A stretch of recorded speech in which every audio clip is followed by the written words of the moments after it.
Alors là, malgré que ça se passe au Congo, j'aimerais que les gens là de West Afrique, vous devez regarder ça. Les gens qui sont dans la zone franc CFA. Parce que les Français, ils y sont. Et croyez-moi, là, ils ont quitté le Mali, là, mais ils sont en train de vous préparer un de ces coups. Beauté Bandeko et bienvenue sur ma chaîne. Est-ce que les Nations Unies, les casques bleus, le droit international sert à quelque chose lorsqu'il est constamment bafoué par ceux qui ont le pouvoir et la puissance? Aujourd'hui, je vais vous parler d'un film, Jadoville. Pourquoi ce film? Parce qu'il parle de la première mission de l'ONU qui s'est passée en République démocratique du Congo, ex-Zaïre. Pour l'occasion, j'ai enfilé mon treillis militaire parce qu'il y aura de l'action. J'ai voulu aborder le sujet d'une façon un peu plus ludique en vous présentant aussi un film qui va avec, qui parle du sujet, au lieu que ce soit des documentaires ou des choses lourdes. Comme ça, vous pouvez même le regarder avec vos enfants, si c'est des adolescents, parce que ça reste quand même un film de guerre, donc il y a un peu de violence. Il faudra regarder à partir de quel âge les enfants pourront le regarder. Et donc le film s'appelle Jadoville, c'est la première mission de l'ONU qui s'est passée au Congo. Au début, il n'avait pas encore le soutien de toutes les grandes puissances. C'était encore un projet qui venait de naître. Alors là, malgré que ça se passe au Congo, j'aimerais que les gens là de West Afrique, vous devez regarder ça. Les gens qui sont dans la zone franc CFA. Parce que les Français, ils y sont. Et croyez-moi, là, ils ont quitté le Mali, là, mais ils sont en train de vous préparer un de ces coups. Vous devez regarder ce film, comme ça vous allez comprendre en fait comment les Français ils fonctionnent. Donc je vais un peu vous expliquer l'histoire. Enfin, ça commence après l'indépendance du Congo. On voit comment Lumumba a été kidnappé et assassiné. Donc le film commence après l'assassinat de Lumumba. Le général Mobutu avait pris le contrôle du Congo, mais Moïse Tshombe a décidé de faire une sécession et il a demandé des renforts au général de Gaulle. Au début, le général de Gaulle n'était pas très chaud, mais il a dit attention, vous êtes débarrassé de Lumumba, mais qui sait, peut-être que Mobutu va vouloir aussi nationaliser les entreprises minières. De Gaulle a flippé, il a dit non, je t'envoie la Légion étrangère. Je ne peux pas t'envoyer l'armée française parce que eux, ils aiment bien faire ça. Ils envoient, c'est comme le groupe Wagner. Ils se plaignent du groupe Wagner, mais eux, ils faisaient pire encore. Le régime sécessionniste du Katanga, qui était emmené par Moïse Tshombe, avait recruté plusieurs centaines de mercenaires blancs, parmi lesquels une poignée de Français. Ils étaient 22 d'après mes recherches, et ils sont emmenés par un personnage assez célèbre en France qui s'appelait Roger Falk, un grand soldat de l'armée française qui avait fait l'Indochine et l'Algérie. Et ces 22 n'étaient pas des soldats de fortune. On sait aujourd'hui qu'ils étaient en mission commandée. Ils avaient été envoyés par la France au Katanga pour soutenir ce régime sécessionniste contre Léopoldville, contre le gouvernement congolais de l'époque. Et donc, il envoie la Légion étrangère. Et la Légion étrangère, en fait, ils vont se faire passer pour la sécurité privée des entreprises minières françaises pour protéger leurs intérêts. Et diviser le Congo, faire une sécession. Vous comprenez qu'au Mali, là, au nord du Mali, qu'est-ce que les Français ils sont en train de faire? Ils essaient de faire. Vous avez vu dernièrement, il y a les bases de l'ONU. Ils se retirent avant que l'armée malienne arrive. Comme ça, les rebelles viennent prendre leur base. Comme ça, ce sera difficile pour l'armée malienne après de prendre la position. Comme ça, ils vont séparer le nord du Mali. Donc, séparer des pays divisés, colonisés, c'est leur spécialité. Donc, regardez ce film. Même si ça se passe au Congo, vous allez en apprendre beaucoup sur la situation au Mali et au Sahel. Lorsque ça arrive, l'ONU, c'est une nouvelle institution. Le général Mobutu, qu'est-ce qu'il demande? Il demande, vous pouvez envoyer des casques bleus, mais j'exige que ce soit des Irlandais. Et pourquoi le général Mobutu il a demandé ça? Parce que l'Irlande était un pays qui n'avait encore commis aucune guerre. En tout cas, l'Irlande moderne n'avait encore commis aucune guerre et c'était un pays neutre. Alors il demande spécifiquement que ce soit des casques bleus irlandais qui viennent pour protéger. Les casques bleus débarquent là-bas. Déjà, il y a une scène que vous devez voir. J'adore cette scène. C'est quand le sergent irlandais va dans un bar où il y a les mercenaires français. Et les mercenaires français commencent à se moquer des Irlandais parce qu'ils n'ont jamais fait de guerre. C'est un peu comme des novices, des bébés. Et donc, dans son arrogance, le Français lui dit « Mais vous n'avez jamais fait de guerre, tu n'as pas d'expérience. » Et l'Irlandais lui réplique une phrase d'un livre de guerre. Mais c'est d'un Allemand. Et puis le Français lui répond qu'il n'aime pas tellement. Et l'Irlandais lui répond, oui, vous les Français, vous aimez pas trop les Allemands parce que, je vais pas dire, allez voir le film et puis revenez. Mettez en commentaire, cette scène, elle est épique dans le film. La phrase qu'il lui balance, c'est une punchline. Et directement, dans le film, on rentre dans le bain et on comprend déjà où on va aller. Dans ce film, vous comprendrez comment se passent les coulisses à l'ONU. D'ailleurs, le premier secrétaire général de l'ONU a été tué, bombardé. Hein, donc son avion a été bombardé. Vous allez voir par qui. Vous allez comprendre que en fait, les Occidentaux, c'est des malades. Ils font comme s'ils sont unis, mais c'est des gens hyper divisés. Donc. Expliquer aussi que plusieurs pays possédaient des colonies qui possédaient des colonies en Afrique pourraient être mêlés à la mort du diplomate. Qui sont ces pays, justement? On parle de la France, j'ai aussi comprendre qu'il y avait aussi le Royaume-Uni. Quels sont les autres pays? L'Afrique du Sud, la Belgique, des pays pourvoyeurs de mercenaires qui ont également d'énormes intérêts dans cette région, qu'on appelle la Copper Belt, la ceinture de cuivre, d'où émanent presque 10% des réserves mondiales de cuivre aujourd'hui. Aussi l'uranium, puisque c'est de là que vient l'uranium qui a servi à la bombe atomique d'Hiroshima. Ils font comme s'ils sont unis, là, quand ils sont aux Nations Unies, quand ils parlent à la télé, mais dans les autres pays, là, sur le champ de bataille, ils sont prêts à se tuer entre eux pour protéger leurs intérêts. Et dans ce film, vous le voyez. C'est pour ça qu'il faut arrêter de se dire ces trucs-là que, ah oui, non, les Occidentaux, faire comme si c'est juste un bloc.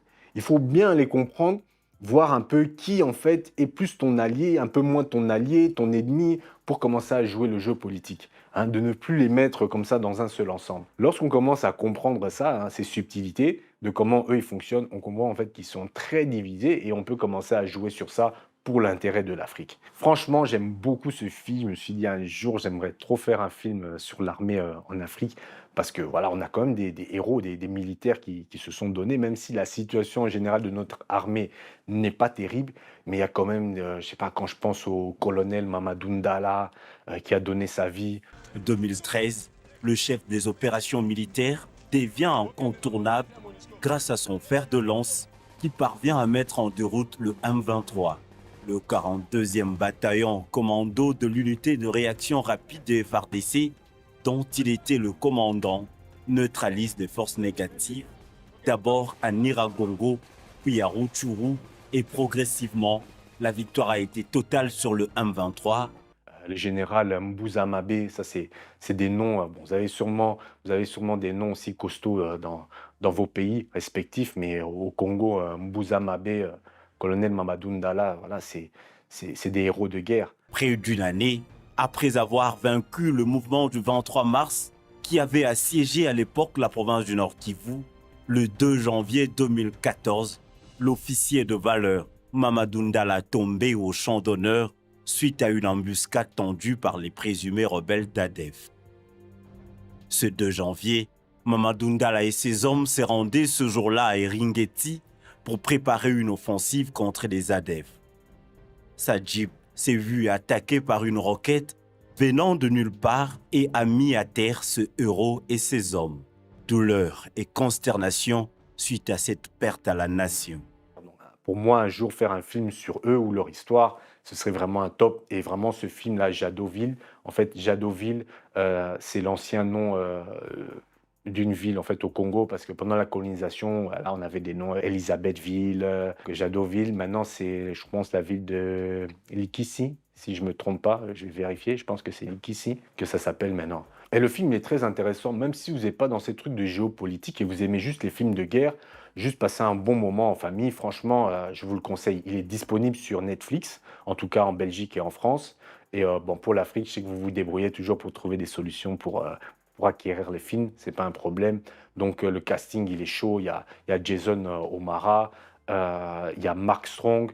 Et dans le film, il y a beaucoup de vérité, pas parce qu'ils voulaient montrer aux Africains la vérité de ce qui se passe, mais c'est plutôt parce que les soldats irlandais, lorsqu'ils sont rentrés après cette mission, on les a fait passer pour des lâches pendant des années et des années. C'est quoi? Je pense que c'est en 2005 qu'ils ont reconnu que c'était des héros de guerre. Pour pouvoir protéger toute leur mascarade, là, l'ONU, là, ils ont fait passer les soldats irlandais casque bleu, les héros de cette histoire, pour des lâches. Donc leurs enfants, leurs petits-enfants se sont dit « Ah, notre père, notre grand-père, c'était un lâche pendant toutes ces années. » Donc c'était quoi, en 1961? Plus de 40 ans, 45 ans après, ils ont été reconnus que voilà, c'était des héros. Toute leur vie, là, on les a traités comme des parias, comme des traîtres. Donc là, vous voyez la méchanceté et vous voyez un peu comment ça se passe à l'ONU. Et cette mission, au début, les grandes puissances, les États-Unis, la France ne prenaient pas les Nations Unies au sérieux. Et après cette mission, ils ont compris que, ah, on peut jouer avec ça. Qu'est-ce qui a changé depuis la mort de Dag Hammarskjöld en ce qui concerne le rôle spécifique du secrétaire général de l'ONU? Beaucoup de choses ont changé. Le secrétaire général de l'ONU est nominé par les États membres de l'ONU. Jusqu'à présent, jusqu'à ce moment-là, on pensait avoir le contrôle de la situation. Dag Hammarskjöld échappe à ses créateurs, il échappe à ces grandes puissances qui l'ont nommé en 1953, et ces grandes puissances, ces grandes capitales réalisent qu'à partir de maintenant, il va falloir mieux choisir les candidats pour faire en sorte que la créature ne leur échappe pas. Et maintenant, là, ils nous envoient des casques bleus à tout va. Et dans ce film, vous comprenez, derrière ces casques bleus-là, il y a qui? Qui est en train de tirer les ficelles? Vous demandez pourquoi en Ukraine, là, on n'a pas envoyé les casques bleus. Les casques bleus, c'est seulement pour nous, pour les Africains, pour les pays du tiers-monde, comme ils aiment dire. Même à Gaza, vous croyez qu'ils vont envoyer les casques bleus? Rien. Il n'y a rien du tout. Ça, c'est pour nous, les Africains. Déjà au Congo, là, la mission de l'ONU, je crois que c'est la plus grande dans le monde. Et on continue à tuer des gens. Il y a quelques années, mais à 800 mètres, il y avait des personnes qui se faisaient égorger à la machette. Il y avait un sniper de l'ONU. À 800 mètres, un sniper, il peut l'avoir. Et il a dit non, il ne tire pas, parce qu'il n'a pas l'ordre de tirer. Donc, ils viennent juste, ils vérifient que tout le monde meurt bien, là, comme il faut. Hein, et puis après, non. Hein, pourtant, des millions et des millions, des milliards sont dépensés pour ce truc-là. En fait, c'est juste pour surveiller les coins où il y a des mines. Si vous regardez bien, à chaque fois qu'il y a des missions de l'ONU, il faut regarder un peu aux alentours. Là, vous allez trouver, il y a de l'argent. D'ailleurs, dans le temps de Kabila, ils étaient beaucoup à Kinshasa. Il y a peut-être genre 15 ans passés. À Kinshasa, je ne pouvais pas me mettre dehors, debout, n'importe où dans la ville, 10 minutes sans voir une voiture de l'ONU passer. On se demandait, mais qu'est-ce qu'ils foutaient là? Ils sont venus avec, et puis on les payait, on les paye des 10 000 balles, des 15 000 balles, ils prennent des grandes maisons. Donc ça fait à Kinshasa, ça fait grimper le prix de l'immobilier. Donc les locaux ne pouvaient plus se payer un logement décent parce que tous les propriétaires voulaient louer à quelqu'un de l'ONU. Donc les prix, ils ont grimpé, eux, ils n'en avaient rien à foutre parce que l'argent venait de l'ONU. Les bêtises qu'ils ont fait, des femmes, les filles du quartier ne voulaient même plus sortir avec un gars du quartier. Tous, ils cherchaient un gars de l'ONU. Ils faisaient des partous, des trucs incroyables. Jusqu'à un moment, même le président Kabila de l'époque a dit non, qu'est-ce que vous faites à Kinshasa? Je ne veux plus voir une seule personne de l'ONU à Kinshasa. Déjà, d'abord, on les a interdits de circuler le soir parce qu'ils étaient que dans des bars. Donc, ils ne pouvaient plus sortir. Après, on les a dit non, quittez Kinshasa. Ils sont allés à l'Est. Mais vous croyez quoi? À l'Est, là, ils sont allés faire des enfants à gauche, à droite. Et quand il y a des problèmes de pédophilie, des trucs comme ça, qu'est-ce qu'ils font? Ils s'arrangent, ils donnent de l'argent aux familles, ils classent le truc. Nilikuwa kuropea fasi ya kukulia, kisha kanambia oh, ndakupatia makuta usiseme. Kisha mimi nikanyamaza. Sasa mimba inaonekana, namwambia mimba inaonekana, nifanye nini? Anasema ndakupatia makuta. Nikanyamaza. Makuta haiko, nikazala hakuna makuta. Nikamwambia nifanye nini? Hapana, ndakupatia makuta. Akangwa naenda na anipatie makuta. Sasa mimi naona Desmond anaenea na ataenda nisha kwa na bebe. Nikaenda kwa mama kumwambia yeye, mama mwenyewe anahusika na morale. Kisha akanambia sawa, atamuita. Sasa alimuita, bakakia pima, bakakutana, ndio mtoto ni wake. Donc, le mieux, c'est seulement que nous, on professionnalise notre propre armée, qu'on arrête de faire appel à ces gens-là, parce que c'est du n'importe quoi. Et dans ce film, vous allez voir. Franchement, un bon moment en famille que vous allez passer. C'est un très beau film, je le recommande. Même si vous ne vous intéressez pas à la géopolitique ou à ce qui se passe, l'armée française, vous voulez juste voir un bon film de guerre, franchement, il est magnifique. Ah oui, encore une chose, vu qu'on parle de la guerre, il y a un livre que j'ai commandé sur Amazon, disponible sur Amazon, j'ai aimé beaucoup, Les Empereurs du Congo, Meurtre à Mbanza-Ngungu. Donc c'est encore de la guerre, mais à l'ancienne, hein, comme ça on apprend un peu l'histoire. C'est une fiction, mais ça peut vous donner des idées pour les peintres, les gens qui sont créatifs, les histoires. Franchement, j'aime bien, je suis encore au début, mais je trouve ça superbe, la façon dont il a écrit. Quand je ferme les yeux, j'ai vraiment l'impression de voir tout ce monde, nos anciens rois, nos reines, nos guerriers. Et voilà, ce serait aussi cool de un jour pouvoir faire un film sur ça. Coquet, l'auteur, c'est Arnold Diluambanza. Franchement, je suis qu'au début, mais j'aime bien, tu vois, l'atmosphère des guerriers anciens. On n'a pas beaucoup d'histoires comme ça et on n'a pas beaucoup de films, même s'il y a eu le film sur la reine Zinga, enfin la série qui passe sur Netflix. Je trouve ça bien et la façon dont il décrit les décors, vous avez vraiment vous plongez dans l'univers. Vous voyez, voilà comment nos ancêtres y vivaient. C'est pas l'image qu'on donnait avant, genre on vivait dans des arbres. Vous voyez vraiment qu'il y a un royaume. Et franchement, je trouvais ça très intéressant. En plus, c'est le royaume Congo, donc ça passe de l'Angola, du Congo jusqu'au Gabon. Donc c'est très, très, très, très intéressant. Il est disponible sur Amazon, je vais vous mettre le lien. J'ai décidé de commencer à mettre des liens Amazon ou d'autres sites de ceux que je lis, de ceux qui m'inspirent.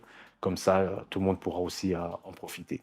Donc voilà, ben, j'espère que vous allez passer une bonne soirée, une soirée cinéma. Profitez de ce film et on se voit à la prochaine. Prenez soin de vos familles.